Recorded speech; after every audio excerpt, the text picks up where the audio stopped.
We should be the Hollywood and the entertainment center of Asia. We were ahead of Asia in entertainment.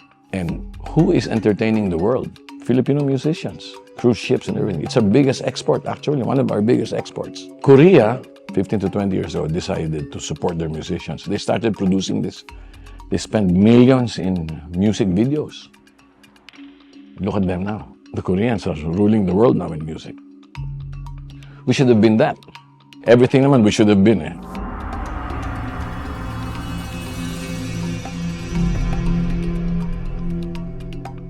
RJ, how are you? Okay, thanks for inviting me here. I want to know what you've been listening to these days. Like, what kind of music keeps you occupied? That's a tough question because I like many kinds of music. Okay. There's I'm sort of embedded in some the blues, jazz blues, Clapton style, or and all that. As a contrast, I liked and I still like Jason Mraz, and this Bruno Mars is to me sounds 70s like Motown, and that's how. And then when I checked. When he was young, he had an Elvis costume. He was performing like Elvis in Hawaii, Bruno Mars. So he has the roots of the old, and he's in the present. So even my radio station is like that, the greatest and latest. So we play 6 decades of music. So I like the combination, Do you ever stay updated with more modern subgenres of rock, like shoegaze or noise rock? No. Unless somebody tells me about it. And I guess I just don't have the time to and I have to be led to it by somebody also. What's I'm very busy. Yeah. What's the last sort of musical discovery that you've made recently that surprised you? A long time ago, I liked "Happy" by Babyface. 10 years ago, that was great. And sometimes I really like something, but I don't linger in it. I don't connect. So I guess I'm too busy with shows now, with producing shows for my TV station and performing. What I noticed is music now has mellowed down a little bit for the young, like. The Filipino hit now is Lola Amor. Yeah, nakakonect ako doon, mga ganun. Lola Amor, It Never Rains, what's the title of the song? Raining in Manila. Raining in Manila, mga ganun.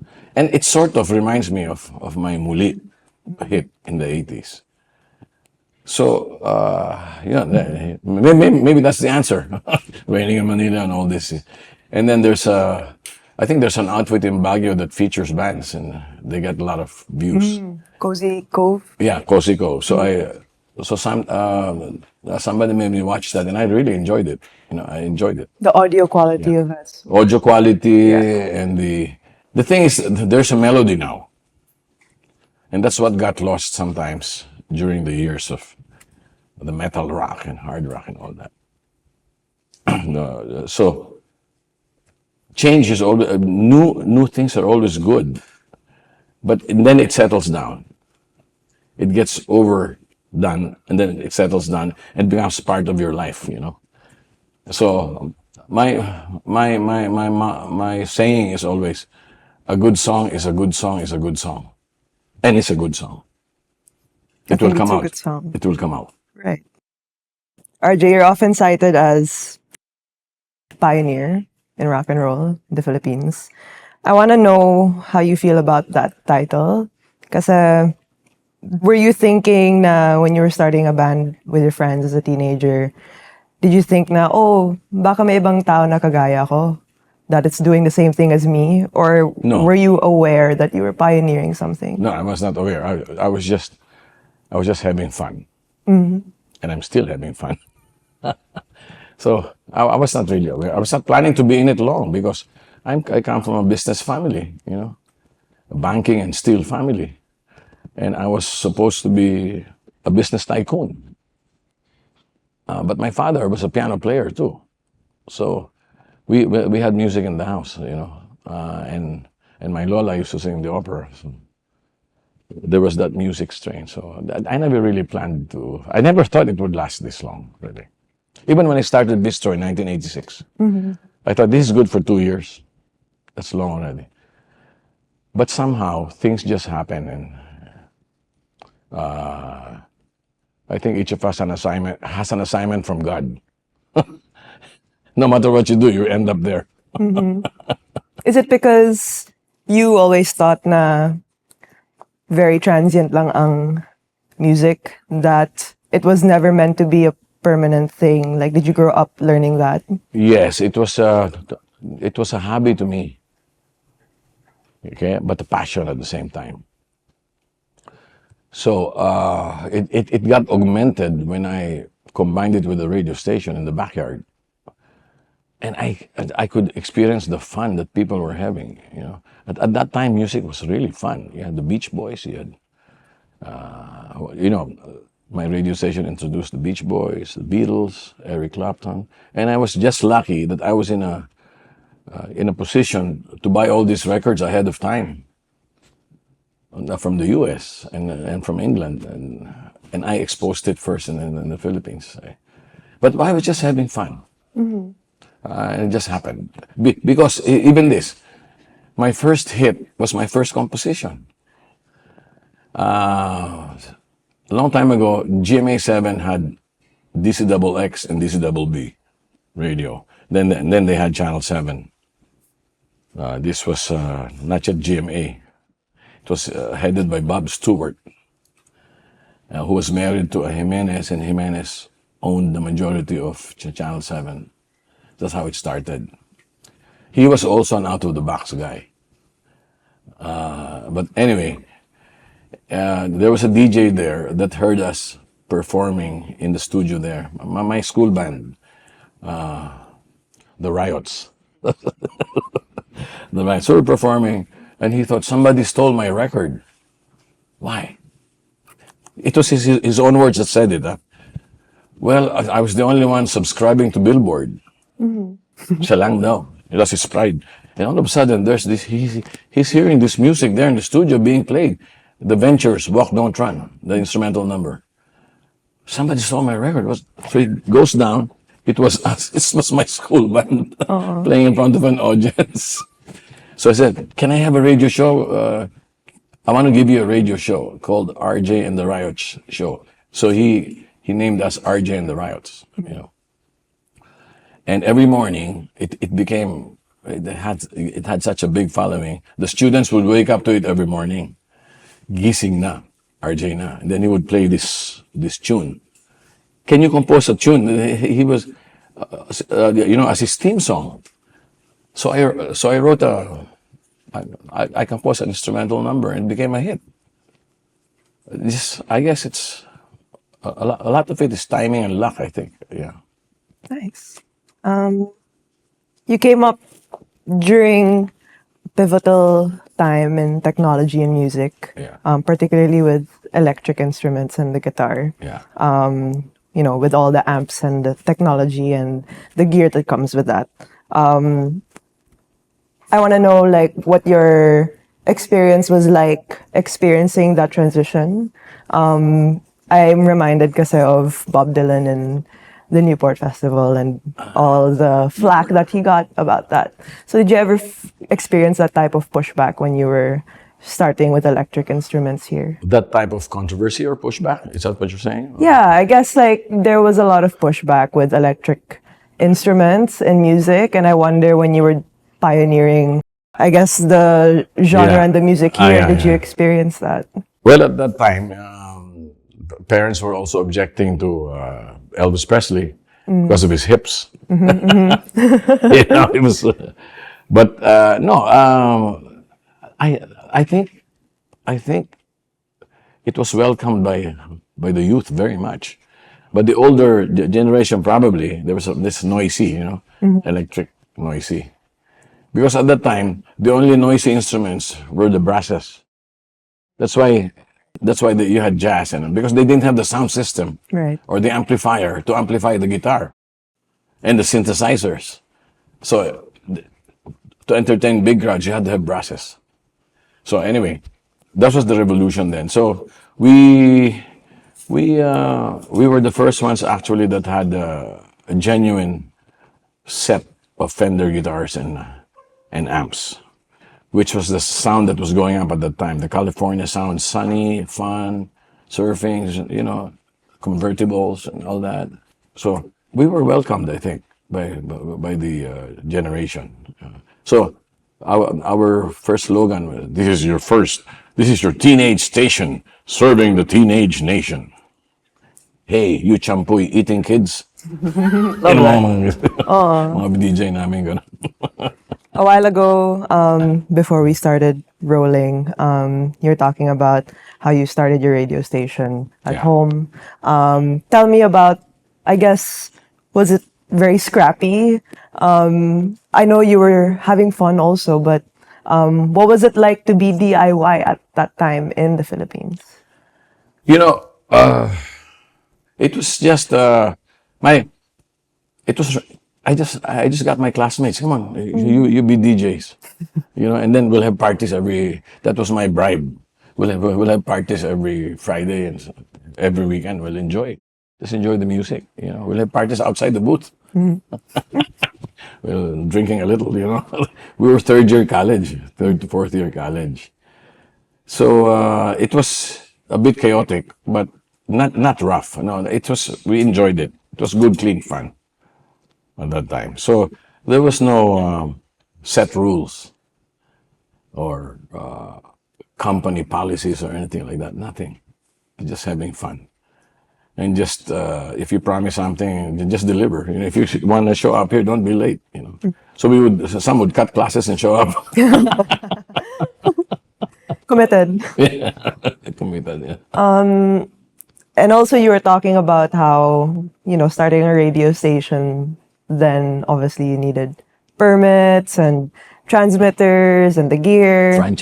Franchise. How did you figure all of that out when you were young? At that time also, there was no internet. You know, I'm always a believer, if you want something, go the extra mile and you'll get it. And be persistent. So first I had to get the franchise. To get the franchise, you need Congress. Now, I was 17 or 18 years old at that time. 17, I think, yeah. And I went to the offices of the congressman and asked them to approve my franchise. So pinagtiyagaan ko yan. I would wait in the offices. What are you doing here? Aren't you the son of Don Fernando Jacinto? What are you doing here? I want to set up a race. Can you support my franchise? Siguro naawa sila sa akin. Kawawa naman siya. So finally, I got the franchise. And then the next challenge was the frequency. Frequency, I had to charm a radio station owner in Pampanga because the only available frequency, there was only a few frequencies AM pa nun. I had to charm that owner to move a little bit because he was clashing with the frequency I got in Manila. So it was a little tough, a rough start. But with persistence, I got it. That's great. Yeah.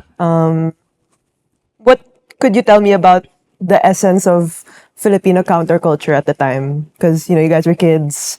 The adults were being adults and the kids were going through this change generationally. Let me give you the background. At that time, Spanish music was in.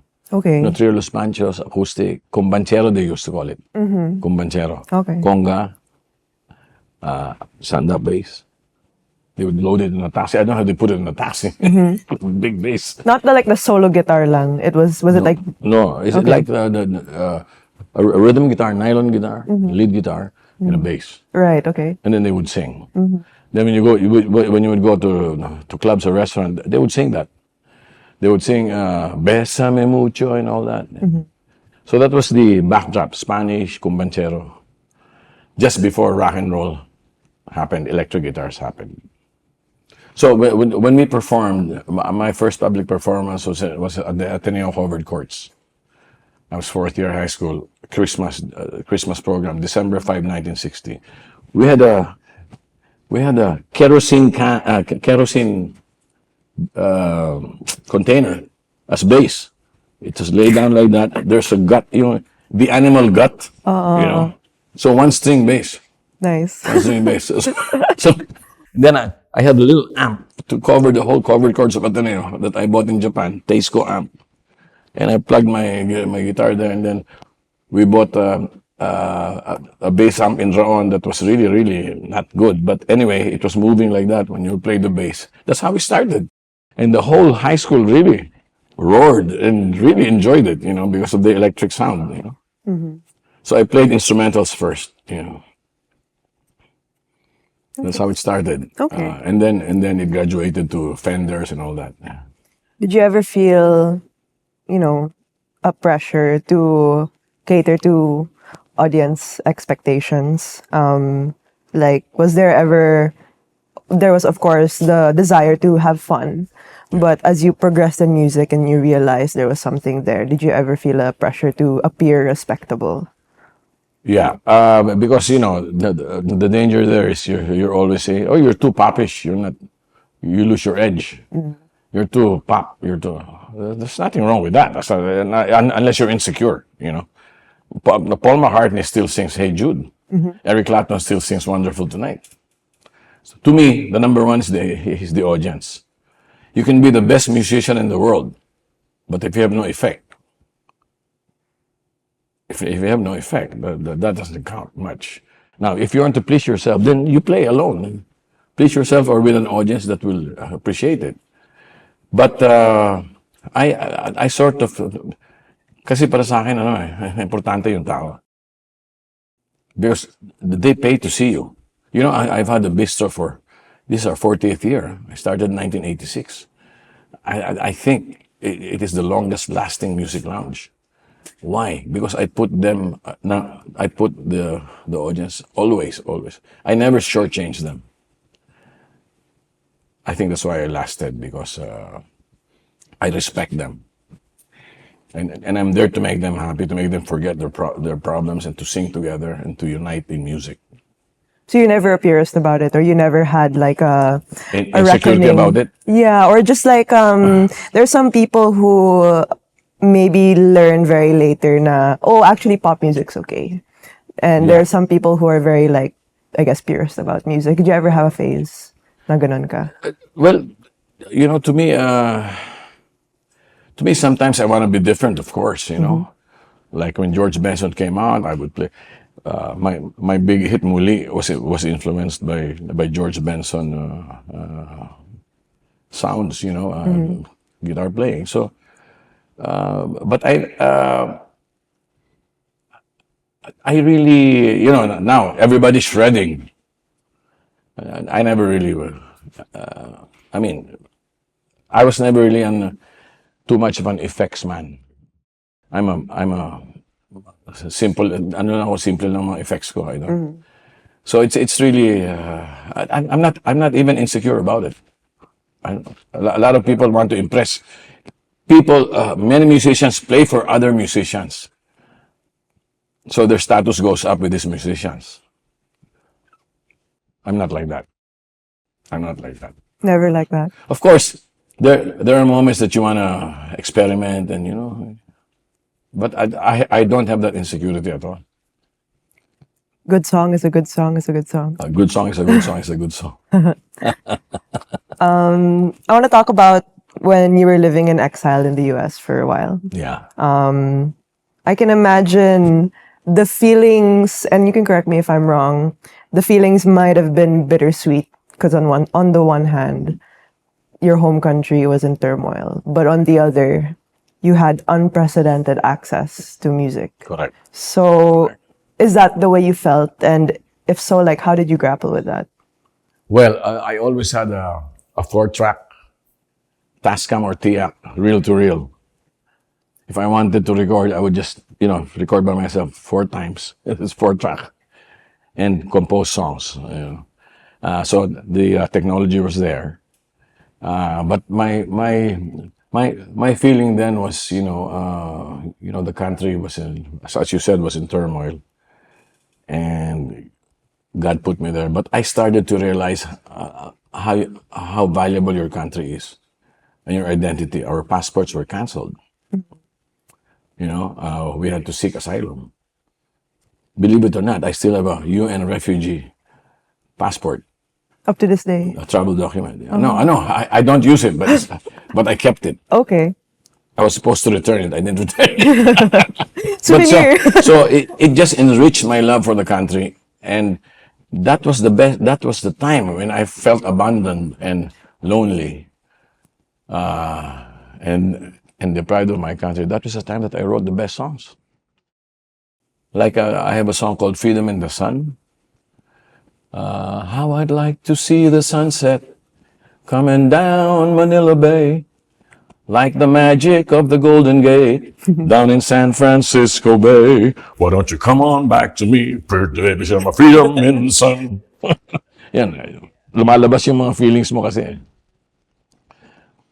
Ang hirap makatulog, nasa ulo kita, ang himas mo, nararamdaman ko pa. Mga songs like that, I have that.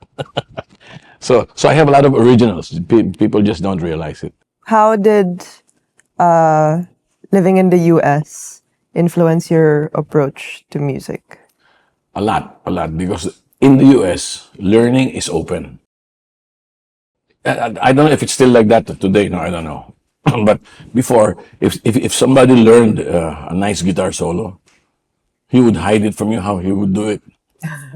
Gonna gatekeep. In America, if you see somebody, hey man, that's good. Oh, it's easier. Just do this. It's open. Open learning. Noong araw, pinaghirapan ko ito ng 2 araw, tapos papakita ko sa'yo. It was not, it was really, I guess it was developing. Like for example, before, maybe a lot of people don't know this. When you play guitar, electric guitar, you bend a lot. You bend the strings a lot. The blues bends and all that, you know.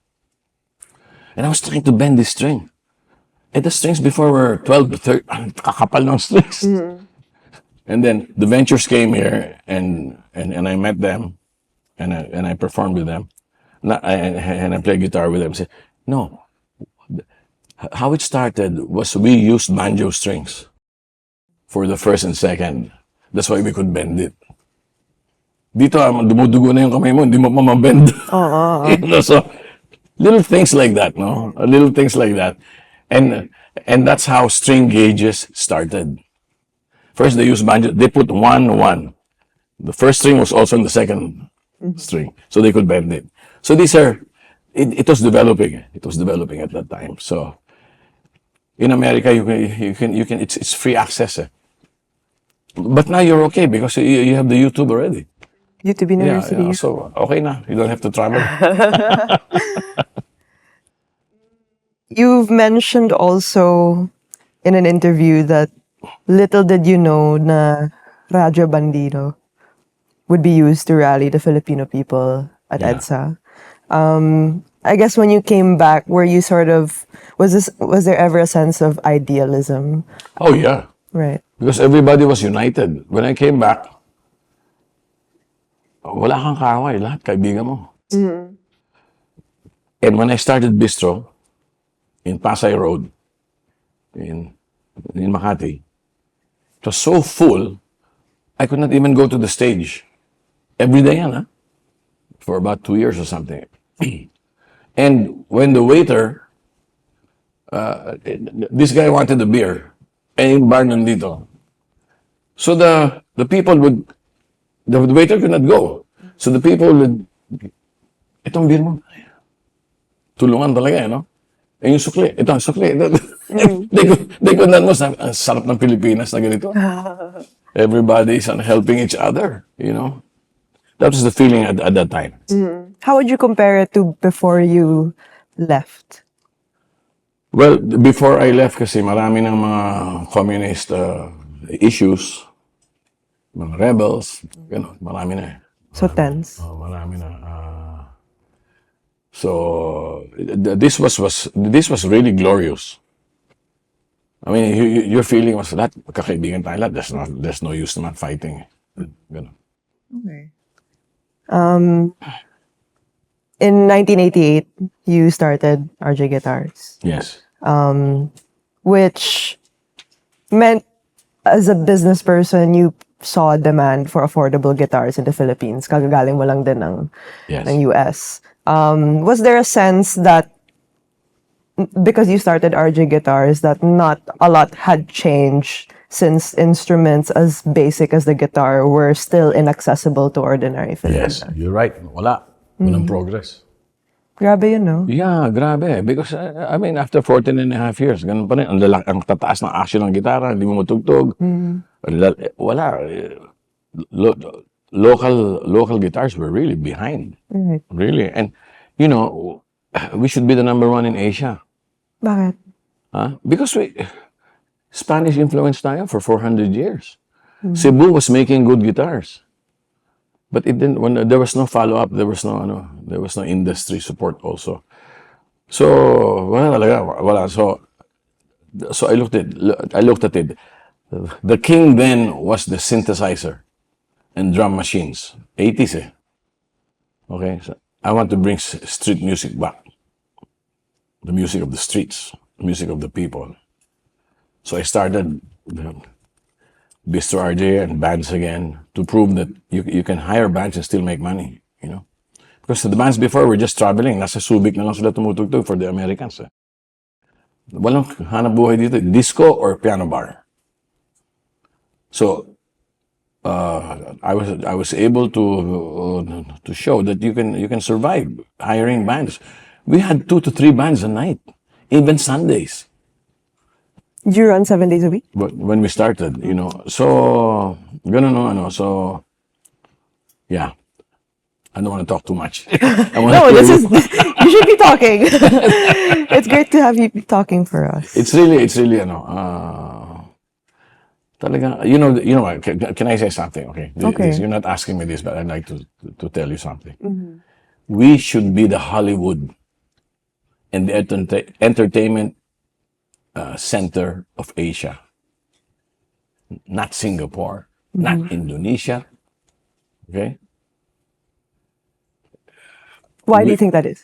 Because we have the soul. We had 400 years of Spanish and 50 years of Hollywood. We speak English without an accent. We can sing like an American, like anybody. We can write scripts. We were ahead of Asia in entertainment. And who is entertaining the world? Filipino musicians, cruise ships and everything. It's our biggest export, actually, one of our biggest exports. Now, Korea, 20 years ago, 15 to 20 years ago, decided to support their musicians. They started producing this. They spent millions in music videos. Look at them now. The Koreans are ruling the world now in music. We should have been that. Ano nangyari? Wala talaga naman. Everything naman we should have been. We had the first integrated steel mill here, our family. When we got back, it was defunct. You know, we were ahead of South Korea. We should have our own cars now. We were ahead of South Korea in the steel business. We don't have a manufacturing base. We earn money only for what's keeping us afloat is we export bodies, not products. I'm sorry, I'm doing this, no? But No. what did Vietnam do? They were only in bicycles 15 years ago. They developed their domestic manufacturing. Because without that, you cannot export. Wala kang cash flow eh. Wala kang base. So that's what happened to us. We became sayang. Nauna tayo, first after Japan. The dollar was only 2 to 1 before during my parents' time, then 380, and now it's 57. And now we have to sacrifice the family presence here, just to survive. You watched that change happen also. Yeah. You watched the Philippines Yeah. become one of the first. Really sayang. Because, you know, these people came in with a new, you know, when you're already a developed country, it's always easy to say, control the pollution. Pero when you're developing, nagpo-pollute ka naman eh, di ba? control this, the environment. It's easy to say that, may pera ka na eh. Pero itong tayo, wala. We got, siyempre, laki ng factory nila. They dump products here. The local manufacturer has no chance. That's why even America is experiencing that now. Trump wants tariff. We should really have tariff protection here, even if it's, para ma-develop natin mga workers natin, lahat ng talent natin. Wala eh. But anyway, this politics. So. No, it segs very well because I want to talk about politics. I want to know first, you were part of the Duterte administration and you even made a jingle for him. You were Undersecretary for Department of Information Communication Technologies. But I want to know, I guess in your process of learning, getting into politics, you've made jingles for various politicians already. Yeah. What was it that you learned about Philippine politics through making jingles? Through making jingles? Jingles were very effective before because of the radio stations. Now it's online and all that. So they're not, maybe they're still effective online and all that. But what did I learn? Well, first of all, I got into politics only because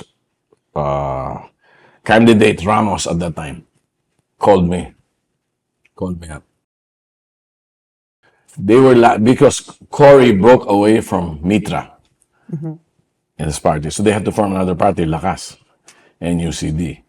So they needed more bodies to run for the Senate in 1992. Okay, so there was a launching rally of the party of Ramos in Ultra. So he calls me and says, RJ, yeah. At the time I was very popular also because when I got back here, can you come to Ultra? You use the Green Gate or something like that. Why? Well, I'd like you to run for the Senate. What? And then I thought to myself, if I refuse, baka hindi ko maharap ang Diyos I didn't meet the challenge. Complain ako na complain. Tapos ganito. What? I said, just wear your barong Tagalog and bring your guitar and come here. Why guitar? Sabi nila naman pasok ako doon. Pagpasok ko doon sa backstage sa Ultra, hi RJ, tututog ka ba? Hindi, tatakbo ako. I said, oh my God. God swept me again to another area. And then when we had our first in Joe de Venecia's hometown in Pangasinan, our first big rally, I asked candidate Ramos, what do you do when you shake the hands of people and you ask for their vote? Well, you just jump in there, RJ. What? I said. On the way, I did the theme song for him. I got La Bamba. La Bamba melody. That's traditional. You can use it. So, iboto nyo si Eddie. I like that. We'll use that, sabi. That's what happened. That's what happened. Yung naging theme song nila. Oh, wow. Lakas ng tao. Lakas ng partido. Iboto nyo si Eddie. Si Lito Osmeña at the time. Yun. That's how it started. Okay. Do you enjoy politics? It's very enjoyable in the sense that your soul also develops because you see what really happens in the streets, and when you visit the barangays, how they live and everything. Sometimes I think they're happier than the rich. It's your values. It makes you a better man. But I don't like the treachery. They'll only do what's practical for them. Right. I don't like that. So I got out of it, I want to talk about your stint as Undersecretary. Yeah, okay. And okay. I guess one of the main pain points during your tenure was the common tower policy. Yeah. And you saw it as a way to streamline telco infrastructure. Yes. But some groups believed na having just 2 cell towers, you even expanded it into 4, was anti-competition or was a deterrent to competition. I want to know how you arrived at that solution given your background in independent radio. Okay. Okay. Common tower.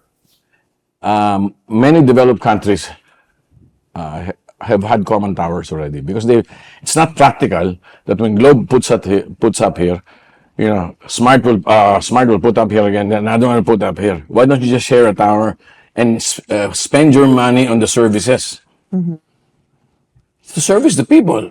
You know, so now you cannot put up a tower with just anybody putting up a tower. It has to be a company with financing that can afford those towers.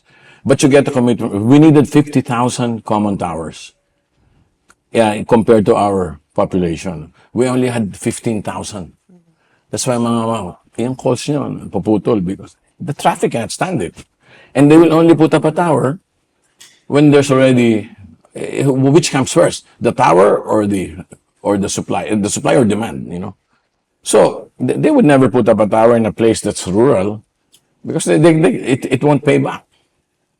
So the solution to me was a common tower, and I drafted that policy. I grandfathered that, and guess what? Oh wait, at that time they were objecting because they didn't want to be dictated upon, the telcos. Why will you meddle with us? We don't want to put. No, it'll help you. Don't you know that? Why do you have to spend on tower, each one of you? Why? They just didn't want to be controlled. Okay. So I said, okay, this is what we'll do. Okay. Then they wanted, anybody should be able to put up a tower. I said, look, a tower is not just a tower. It has a generator. You have to operate it correctly. It has to be run like a high-tech thing, you know? So how many people can do that here? So let's get foreigners in who have the experience.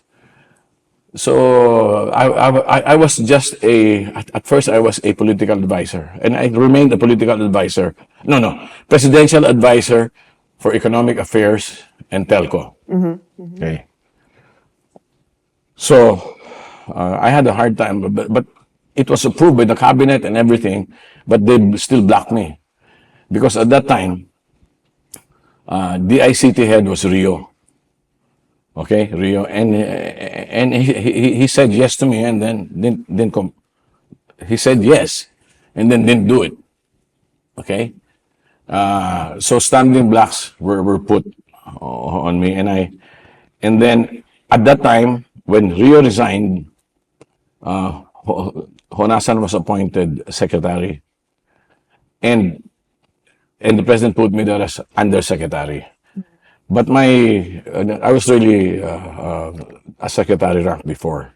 But I did that as a parang temporary lang. So I was in the youth. So I drafted all those policies, but it was not implemented. It was not implemented. But now they're using it. Guess what? When I was no longer in government, they're not building towers anymore. Everything is common tower, and they're realizing you can only sustain so many tower companies. The others will not come here if there are too many towers. So what I wanted to do was to sit them all down, say, look, we need 50,000 towers. Here's the map of the Philippines. Okay? In Cebu, we need this. In here, we need this. Okay? These are the locations. You all sign on it. Sign it, and you'll build it in 5 years. That's what I wanted to do. But I didn't have the direct power to do it. And the president got too busy with his war against drugs and all that. And it was very, very hard to implement it going down. But that's what my solution. Okay, you promised to build 5,000 towers. 10,000 towers a year for 5 years, all of you. Sign on it. Otherwise, we'll pull out your license. Should have been done that way, you know. Kaya ayaw ko na eh. Ayaw ko na sa gobyerno. You know the solution? Naaawa ka sa tao? Huh? Like the price of food. You buy You buy fish in the fisherman 20 pesos, pagdating dito 120. How can you justify that? Ha? Wala bang solusyon yun? Dali-dali yan. Wala lang will talaga. So I got frustrated. Ayoko na. Now they're doing it. But nobody's building a tower now. It doesn't make sense, really. They share a tower. Sometimes they build on their own. Kung hindi pwede, pero... Did But anyway, you? sorry, I'm getting emotional. No, it's good. Did you see that stint as like your way of, kasi sabi mo kanina na, you know, the Philippines should be number one in entertainment, and you have experience in radio and music. Did you feel like entering government was your way of maybe fixing that? Yes. I wanted to leave something na tutulungan lahat. Because I told President Duterte, did you know that connectivity is like food? I told him that. It's like food. Nakinig ba siya? Kung wala kang connectivity, parang wala kang pagkain. Nakinig ba siya? Oh, nakinig siya. He wanted it, but you know, all these layers in Malacanang and all this. Honasan also did not push the common tower up to the end of the term. Doon lang nila tinake up because na-realize nila. They realized it because they were no longer being pressured. Ginawa nila. Is there something that you would change about your time in that administration? I would change if I had the power. If I had the power to do it, I would build another small country in our country. Why? It's easier to build a small country that's correct than reform. The big country will follow. And I had a project like that, Business Island. Because I realized that China, they would leave China eventually. All these manufacturing firms. So I had the project, Business Island. Okay? I had the formula. I laid down the policies. There's 40,000 hectares. The Yulo Ranch in Calamanianes group of islands in Palawan, South China Sea. That's the shipping lane. So it's like putting up a mall. It's just as simple as putting up a mall. Okay, ito yung area nyo. You build the port. You build driverless cars. You build the future here if you want. Robotics, whatever you want. Okay, just hire Filipino. You run the island, but you work under our sovereign constitution. Okay? There's a 3-man committee. Ginawa ko na yung formula. We can lease it up to 77 years. Parang ginagawa nila sa Dubai, di ba? Yeah, but that's iba yun eh. Ito talaga. You know why? Why are Filipino investors not coming here? Kasi pag bago ng presidente, iba na naman ang rule. So they prefer a dictatorship in Vietnam where they cannot own property than the Philippines. Isn't that strange? Right. Bakit? Ba't ka mag-i-invest dito? Bago na naman presidente eh. Wala na naman. So let them run it. Just give us 2 or 3% of your gross. You have your own telco, you have your own offshore banking, everything. You run it. But we can come in anytime if you misbehave and you hire Filipinos. It's easier that, you know why? Subic. You can develop, a lot of people, let's develop Subic. Eh paglabas mo, haharangin ka ng barangay captain doon sa traffic eh. How can you, di ba? Paglabas ka, haharangin ka, haras ka doon sa customs, haras ka dito. Build a small country. It's faster, easier. That's the only solution, I think. Pero di ba kailangan natin na iusin muna yung ang Pilipinas bago gumawa ng sariling country sa salon? Hindi, you know why? When they build that, they're gonna get materials from here, tataas tayo automatically. Okay. But you know, that's very dangerous. Liliit ang Ayala, liliit ang mga masalaki ito. Interesting. Ha? Interesting. But that's out of the bag. It's faster eh. Sino magfa-fund eh? Wala naman tayong funding to develop our own selves eh. Di ba? But maybe I'm just too idealistic. I'm too much of an Atenean. To follow up on that, in a previous interview, when you were talking about FVR, you said the Philippines needed a strong candidate to lead the country out of the remnants of the Marcos senior administration and I guess the fallout that happened after that. You needed a strong candidate. And I guess Duterte is often called a strongman. Did this idea or value in a candidate stick with you? When did I say that? In the Ramos? FVR, No, I meant FDR. yeah, no, yes. Yeah, oh. You wanted like I guess we needed a strong candidate. Yeah, And I'm a just stable, I'm- a yeah. source of strength. Yeah. I guess like in a candidate, in a political candidate, that sense of strength, do you feel like that's important to you? Yes. Politics Yes. today. Yes, because alam mo parang principal sa school yan eh. It's that simple. Kung yung principal mo stricto, magbibehave ang estudyante. And you prevent a lot of crime and killings if they're afraid. If they're afraid of the right authority, not abusive authority. I guess it's interesting because what is considered strong in politics is often open to interpretation. Yeah. So to you, what is a strong candidate? You know, even if you're strong, mahirap unless you last long. That is, to me, that is the paradox. I'm sorry, I'm talking like this. No, maybe it's out of context. No. That's the paradox of a democracy. Hindi ka pwedeng tumagal masyado.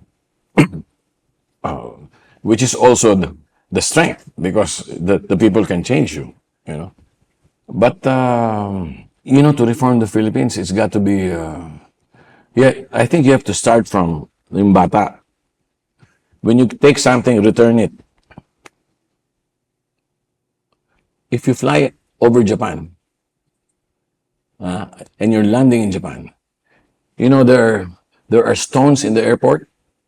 Before you land, may mga, di ba bago mag-airport, may mga rocks na gano'n. Ayos na-observe ko, ayos yung rocks doon. Pero sa ibang bayan, di gano'n. Pag landing ng aeroplano, lahat ng mga truck doon sa airport, ayos na ayos. Nakalain ng gano'n. Why? Because in Japan, they teach you good manners for 2 or 3 years before they teach you run, Jan, talk. They teach you how to behave. So I think it's a whole use self-discipline. We have to have self-discipline. We have to think. The Japanese were trained to think for the future. We are here to prepare our children. Ganyan eh. So it is the common good that's important. Kaya kung meron kang gugustutin, ayusin mo. Huwag mong pabayaan dyan. There's no trash can in Tokyo. No. So, sabi ko, walang trash can.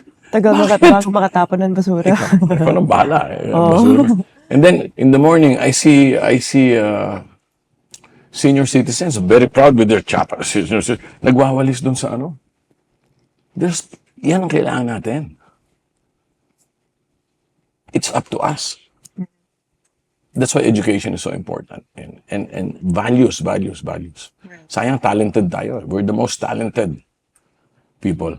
Really, really. Okay, you just look at our singers. They can sing like anybody. Di ba? Talagang nahihinayang ako talaga. Sayang. But okay lang. Okay lang. Tuloy ang laban. What can Philippine politics learn from rock and roll?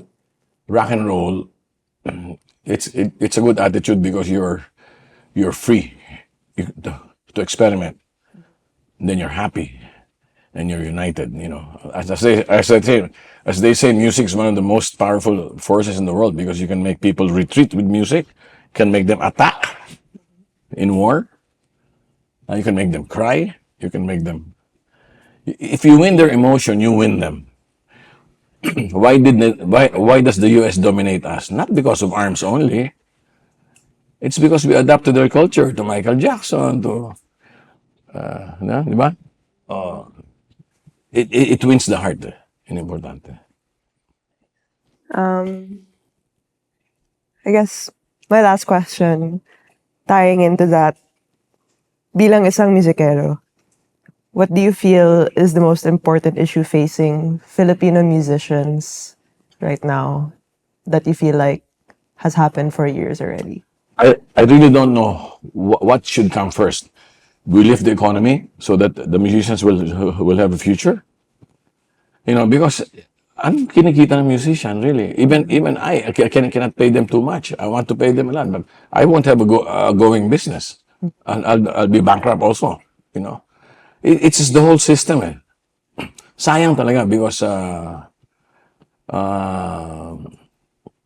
locally dapat enough na for you to earn and be comfortable and then support the family. You don't have to go abroad for it. So, you know, I think it's the whole, the economy has to be lifted. That's why I also wanted to go into politics. I mean, maybe I could help with some ideas like this. Itong business island, kung ginawa nila yan, kung natuloy yan, wala tayong kapital. Wala tayong kapital. Lahat manggagaling sa kanila and let them run it. No? Nag-aalisa na sa China ngayon eh. Oh. But, you know, it's easy to talk, huh? Easy to talk, but maybe hard to implement. But at least you can dream a little bit. RJ, thank you. Was Thank such a you. nice talk. And I hope I didn't bore you. no, dami mo nang pinagdaanan sa buhay mo, and it's nice to have heard it and for you to share it with us. Yeah. Okay? Great. Thank you. Okay, thank you guys.